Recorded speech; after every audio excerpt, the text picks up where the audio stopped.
Welcome to the AFR Saints channel, where we provide you daily content on your favorite team, the New Orleans Saints. Do us a favor and hit that subscribe button. Be sure to leave your comments below and smash that like button. Who dat? Went well for the Saints on Sunday Night Football, man. Did you see a performance like that coming defensively? Probably not. We know they have that in them. I mean, we've seen them actually do this before to Tampa and Tom Brady. We've seen them do that this year to Aaron Rodgers and the Packers. But I guess when you look at the defensive front and you see Cam Jordan playing well and Marcus Davenport playing well and David Onyemata, when all three of those guys are actually in there, they could be a force. And look, if there's one team that can bite Tampa, it seems like it's the Saints. And they've kind of had their number offensively, obviously not pretty, but we've come to expect that this entire season. But still, it seems like this defense gears itself up for big-time quarterbacks, and that makes you wonder, why can't they do this all the time? I know they've had some issues with health and stuff in times and COVID, but still, it makes you wonder, why can't they be dominant like this all the time? Well, I mean, Larry, they've been plenty good enough this year. We'd agree on that, right? I mean, I don't know that you're holding teams to 9 points regularly, but they've been plenty good enough to win throughout the course of this season. I just think it's a situation where the offense just hasn't carried their weight in any way, and they didn't on Sunday, rather. Was there anything redeeming offensively that you saw? The fact that they actually got Marquez Callaway going, I guess I would have to put it that way, but the fact that you score no touchdowns, and it's a nail biter, and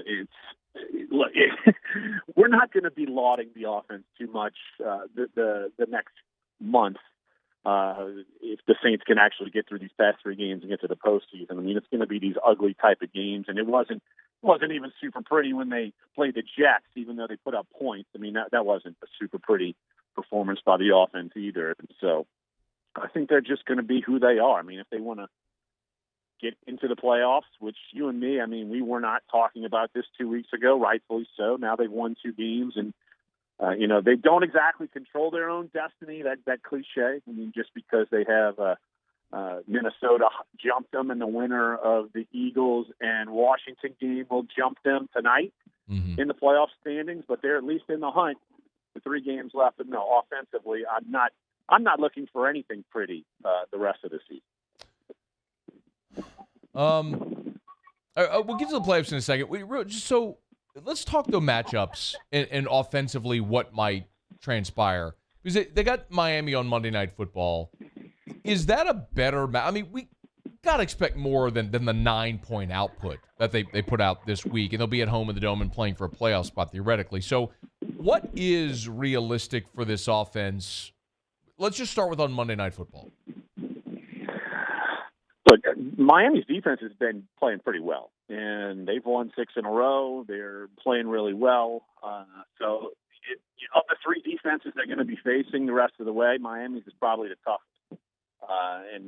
So the Saints, hopefully, for their sake, they can get back their tackles, and that probably helps them offensively do different things, just because they're not running the ball super well with either Kamara or Ingram right now. And so I think Miami defensively might be the toughest matchup, but I do feel like at least the Saints, they'll have probably some crowd juice. I mean, I think maybe Saints fans are kind of back into this thing with a little bit of light, even though it's not a huge light. There's some light, but I definitely think Miami is going to be the toughest challenge defensively for them.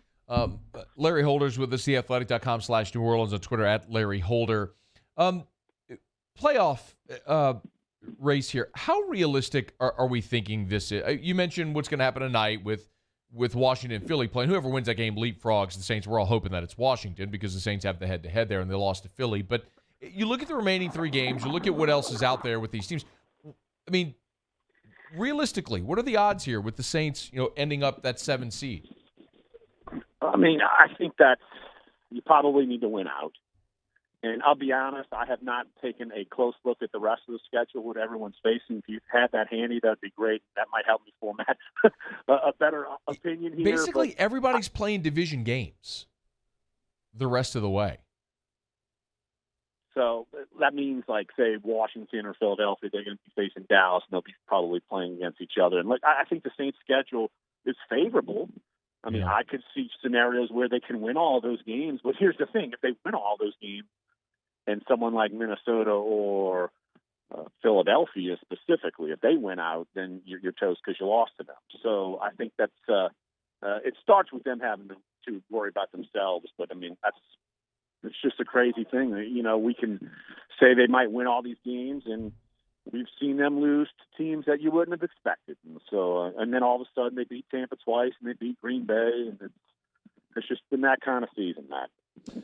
I'm looking at Washington, and you have the head-to-head with Washington, and Washington plays Philly tonight. They're at Dallas. Then they play Philly and the Giants again. So, like, everybody's just playing division games. So the Eagles have, as we mentioned, Washington, and then they're going to play they play Washington tonight, then they play the Giants, Washington again, and then Dallas. It's just everybody's playing division games, and so, I mean, the NFC East is so bad, I wouldn't be surprised if they all just beat each other. So it might come down to, can the Saints find a way to win a tiebreaker against one of these teams? I guess why you're pulling for a team like Washington. But one other thing that we're starting to crystallize a little bit is the future of the quarterback position for New Orleans, because we're getting to see a large enough sample size of Taysom Hill to know that it's just not ever going to work. At what point do you feel like I think you agree with that. I agree with that. At what point does Sean Payton ever get on board and realize it's never going to be Taysom Hill? I think he's on board with it right now. I think there's a reason why he didn't win the starting job. So, why did they give him the contract, though, Larry? That's you're at least still dangling that carrot, aren't you? Depends on what happens outside of him as far as who comes back, who they pick up, who they might draft. I think they're paying him also just to be kind of an offensive weapon. I don't think they're paying him to say, hey, let's try to win you a quarterback job, because I think they would be willing to pay someone double that money easily for a viable quarterback. So I think it's more about they like what he brings in other realms, and it's less about him being the realistic starter in the future. I mean, like I said, here's the thing. If Jameis was never hurt, we would never even be having this conversation, because Taysom Hill would never be playing quarterback on a regular basis. So I think that's the answer there. But how much do you trust Jameis to be healthy, or how much do you want to try and possibly have a shot at someone else, trading for someone else, drafting someone else? It's a storyline you and me, I know, we're going to be talking about for the next several months, because it's easily, once again, we were talking about this basically last offseason. Yeah. We're going to be talking about this offseason. Do you want to go with an early pick at who? What do you think they do? I think they trade for Kyle Trask, and he's the winner.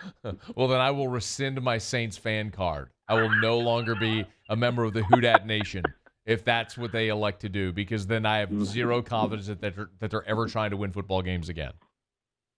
Man, you wouldn't be on board with, like, Matt Corral? I could get down with Matt Corral. I think Matt Corral is the only quarterback in this draft that I would feel comfortable using a first-round pick on, thinking that guy could be a franchise quarterback. I don't know that anybody I don't believe in Kenny Pickett. I'm sorry. I think he's Daniel Jones. I don't believe in Desmond Ridder. I mean, who is the guy in this draft? I mean, Malik Willis, a guy who plays at Liberty, I don't think we nearly know enough about his skill set to say that's a guy who is a first-round draft pick and a future franchise player.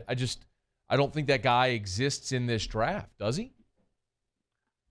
I'm a little higher on Kenny Pickett than it sounds like you are, but I'm not. So you were high on Kyle Trask. So is Tampa. They're doing a good job with a quarterback. So, hey, come on, second-round pick. Good job on a quarterback. They got the greatest quarterback ever to agree to go there. What are you talking about? Like, that's a no-brainer. Dude, Kyle Trask would have beat the Saints on Sunday. Oh, God. Kenny Pickett's been around for 6 years, dude. Kenny Pickett that's evidence of a guy who's a sixth-year player hanging around college football for long enough to be good enough to win in a bad league. Like, I don't mean to completely dump on him. I think he's a good college football player, but Kenny Pickett's never going to be an NFL star. Book it, mark it down, mark the tape, whatever you want to say. Same with Kyle Trask. Never going to make it in the NFL. I'm not going to dare say Kenny Pickett is the next Joe Burrow. I'm not going to do that. But there's enough that I've seen, I feel like, in his game that can translate to the NFL. I think he's better than you're giving him no credit for. But look, you never know. But I just feel like he's someone that, if I'm the Saints, I actually look at. But moral of the story is I wouldn't assume that a college quarterback is going to come in and be your guy. I mean, honestly, I think as the situation goes, and if you're looking at cost and you're looking at this and that, I mean, Jameis Winston might be the most viable pick right now. I mean, even health-wise, I'm not sure, but still, he's not going to cost you 3 first-round picks, which that's the minimum to probably get Russell Wilson.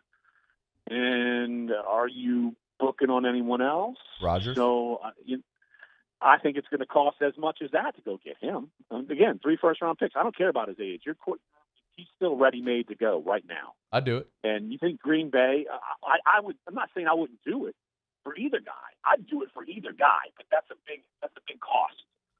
And I don't know if the Saints are willing to stomach that. I think they would for a franchise quarterback. I don't know that they have the draft capital because would those teams want to pick in the 20s or the late teens? Probably not. So you'd probably have to part with starting players as well. I mean, would you trade Ramchick in 2-1s or Michael Thomas or Alvin Kamara in 2-1s or 3-1s? I mean, that's I think what you'd be talking about. I would agree. I mean, it took 3-1s and Goff to go to the Rams for Stafford. For Matt Stafford. And, yeah. I mean, it's not like Goff's great, but still he's a starter. Yeah. Detroit's not terrible because of him. So it's but yeah, that's what it's going to cost. And that's for Matthew Stafford, who I'd put on the same level as James Winston.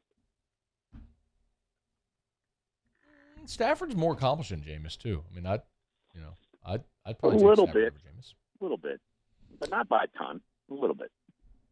All right. You think they beat the Dolphins on Monday Night Football? I don't know. Good cop-out answer here. No, you get the cop-out. What are you doing here? It's a yes or a no. All right. I'm going to say yes. All right.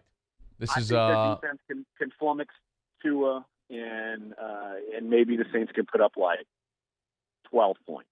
He is Larry Homer. Good enough to join us here for a couple of minutes. Wow. I appreciate the time as always. Glad you made it back from Disney. Did you do It's a Small World? Did you do the Rock and Roller Coaster? Did you do the House of Terror? Any of that stuff? House of Horror? I did. Tower of Terror. It's a Small World. We didn't do the Rock and Roller Coaster. It was like shut down for like part of the time we were there, and we decided to go all in on Star Wars, and we did Tower of Terror, and all that was pretty cool. Good. So Good. It was great. Great trip. Well, glad you had some time away. We appreciate you for hopping aboard with us, man. Thanks as always. All right, buddy. Hey, thanks so much for watching. Please leave your comments. I love to interact, and be sure to hit the red subscribe button below.